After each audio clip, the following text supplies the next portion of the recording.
Horror Nights presents 4 true creepy thunderstorm horror stories.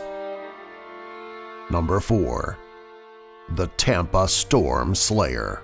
On April 6, 1982, the police in Tampa, Florida, were called to the house of the Rose family because no one had heard from them for 2 days. When the police went to the house, they found signs of a break-in, and when they went into the living room, they found the bodies of Alice Rose and her 2 sons, George, 12, and Miles, 10. They all had been shot once in the head at point-blank range. Alice was tied to a chair in the living room, and her boys were on the floor in front of her. The neighbors were interviewed, and they said that they might have heard gunshots, but there was a thunderstorm at the time of the murders. They kept hearing loud bangs, but had just assumed it was thunder. The first obvious suspect in the triple homicide was Alice's former husband and the father of George and Miles. However, he had an airtight alibi. The next logical guess, based on the way the family was executed, was that it was a cartel hit. However, Rose was a school teacher who had no connections to the cartels or the drug business. 5 days later, there was another storm, and another family was found murdered in their home. This time, it was 5 members of the Garcia family who lived just a few blocks from the Roses. Just like the Roses, the parents, Julio and Marie, were tied to a chair and shot in the head, while their 3 children, who ranged in ages from 12 to 16, were shot in front of them. The police looked for a connection to the Rose family, besides living in the next neighborhood, but none could be found. Then, on April 18, there was another thunderstorm and another set of murders. The Jacksons, family of 3, were found gunned down in their home. This time, it happened in the middle of the day, less than 5 miles from the other 2 murders. After the 3rd murder, the citizens of Tampa were in a panic. The pattern of the killer was clear. He or she was using the thunderstorms as cover to break into a house and kill the family inside. What made this such a problem is that Tampa gets more thunderstorms than any other American city.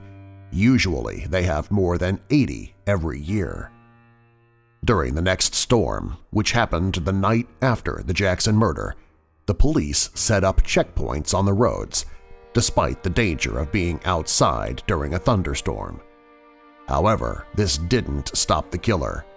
Another family was found shot to death in their home. This time, it was the family of an off-duty police officer. Mac Garrett, who was one of the officers that was not on call, was awake during the storm, and he knew someone was in his house. He managed to fire a shot at the intruder, but he missed, and this proved to be tragic.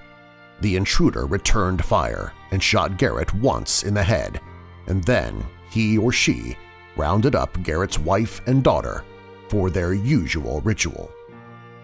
After that, the murders stopped as suddenly as they had started.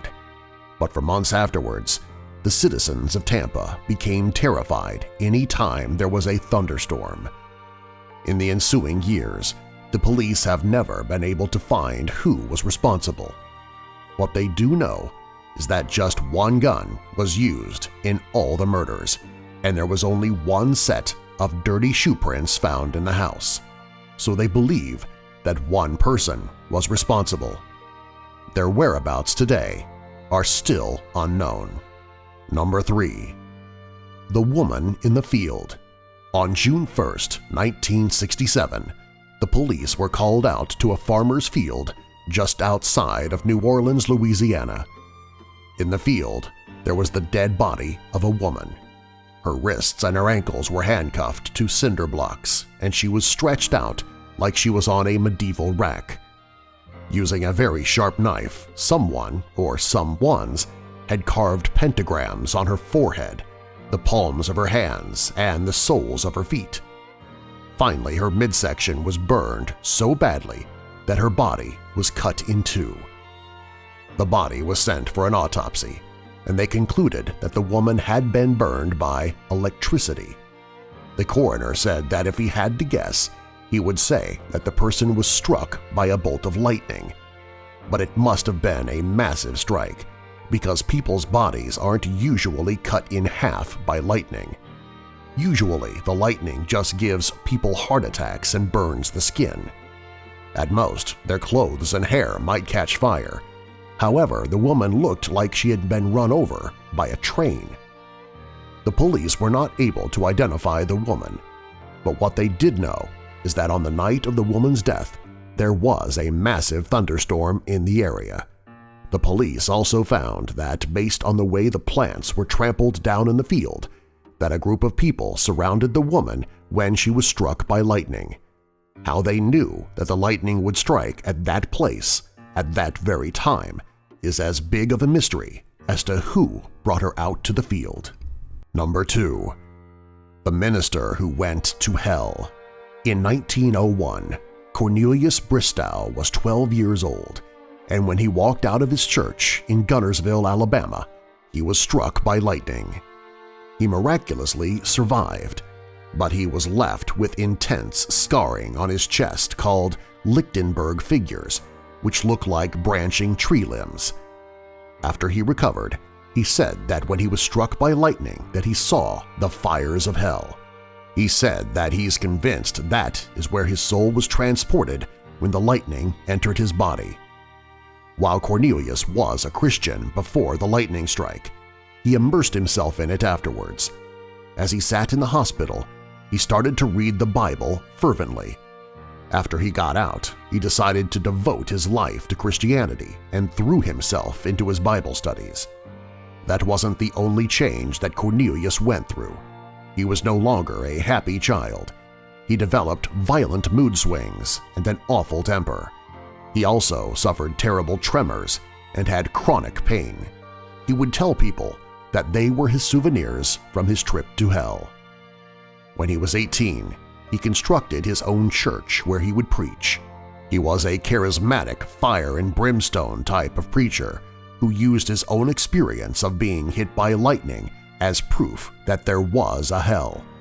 From his pulpit, he would talk about being engulfed by the flames of hell and how every inch of his skin burned. Then he'd show off his scars for everyone to see. He said he was only there for a fraction of a second, and even that was far too long. Within 3 months, he had amassed about 30 followers. On June 19, 1909, it was storming.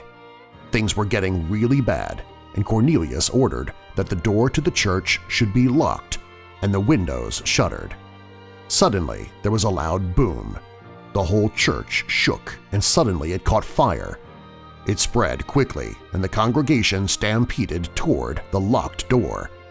When they got it open, the whole church was in flames. Only a select few got out, and the other 23 members burned to death in the church. This included Cornelius Bristow, who was also known as the preacher who went to hell. Number 1. Stuck in the storm. On July 10, 2016, 3 teenagers, Jane Washington, Brian Foster, and Dennis Lopez, were driving down a rural road in Oregon. The rain was coming down so hard that Brian, who was driving, couldn't see the road. He pulled off the road, and when it became visible, they tried to leave, but they found that their car was stuck in the mud. They tried to push it out, but their car wasn't going anywhere. They were also stuck in an area that had poor cell reception. They decided to wait for the rain to calm down, and then they would walk and get some help. However, before too long, a van stopped. Someone in a raincoat got out and knocked on the driver's window. The man asked if they needed a ride. He said that his friend owned a piece of property up the way and they could call a tow truck from there. The teens decided that was a lot better than waiting and walking for a few miles in the rain, so they agreed, and the man let them in the van, which had 3 other males and a female in it, all of them in their early 20s. It quickly became clear that they were skinheads. They smiled like hyenas, and it made Brian, who was African-American, and Dennis, who was Hispanic-American, very nervous. They kept looking at their phones, but there was still no service. "You won't get service for miles around here," one of them said. They drove to a compound that was surrounded by a fence and barbed wire. Someone let the van in through a gate and closed it behind them. The teens knew that wasn't a good sign. The van came to a stop at a large building, almost like a gym. The car stopped and the driver said, "You all better come inside." His tone inferred, "or else." They went inside, and the place contained about 20 skinheads. They all booed when the teens walked in, and over the booing, the teens heard the door close behind them. "Settle down, settle down," a man in his 40s and covered in tattoos said. "You should be happy. We've got some entertainment for y'all tonight. We want to try something different. Get the girl and take her over to the wall." Jane screamed, and Brian and Dennis tried to plead with the leader, but he waved them off. "The best I can do is give y'all a chance to win your freedom. Now, which one of you are a better shot?" He then went on a racist and vile rant about African Americans and Hispanic Americans. Brian finally spoke up and said, "I'm a better shot." "Well, well, someone wants to get this show on the road," the leader said. "Boys, grab Dennis." Of course, he didn't say Dennis. He used a racial slur. 2 of the skinheads got him down on his knees, and another one pointed a rifle at his head. "All right, here's what is going to happen. We're going to put an apple on that girl's head. You're going to stand about 20 yards away. Your gun has 1 bullet, and if you hit the apple, we'll call y'all tow truck and you'll be on your way." The group of neo-Nazis booed again. But if you miss, well, let's just say you don't want to miss. That's when the group cheered. An apple was put on Jane's head, and she stood crying about 20 yards from Brian. He was given a handgun, and he aimed it at the apple on Jane's head. The leader said, "You got 10 seconds to put a bullet through that apple before we put a bullet through the back of this guy's head and it comes out of his socket." He then started to count down from 10. When he got to 6, Brian took a deep breath, swung around, aimed it at the man counting, and pulled the trigger. The leader got hit above the right eye. It was a small hole and blood poured out. This led to pandemonium, and Jane managed to run out of the building. Brian and Dennis were not as lucky. They were pounced on and punched and kicked. Jane got out to the fence and climbed over it, cutting her skin on the barbed wire. She ran through the storm to the road, but then it became muddy. She became stuck and she could hear dogs barking. She looked back and saw 2 Rottweilers running towards her. She kept trying to move her legs, but she was going too slow. Then she saw some headlights coming down the road. She kept moving her legs and she finally made it onto the road. She waved her arms frantically and ran towards the headlights. It was a man driving a pickup truck. The driver came to a stop and Jane jumped into the bed of the truck while the dogs nipped at her feet. She pounded on the back window and screamed for the driver to go. He drove off, and when they were a few miles away from the dogs, he pulled over and asked Jane what the problem was. Jane told him that some neo-Nazis were chasing her and they had her friends. The man, later identified as 38-year-old Lawrence Morin, let her in the cab of his truck, and they drove off to go get help. Minutes later, in his rearview mirror, Morin saw a black Jeep coming up behind him. That's when Jane saw she had a bar on her phone, so she called 911. In about 10 seconds, she told the dispatcher what highway she was on, and that some skinheads had kidnapped her and her friends. Then Morin started swearing because there was a tree down blocking the road.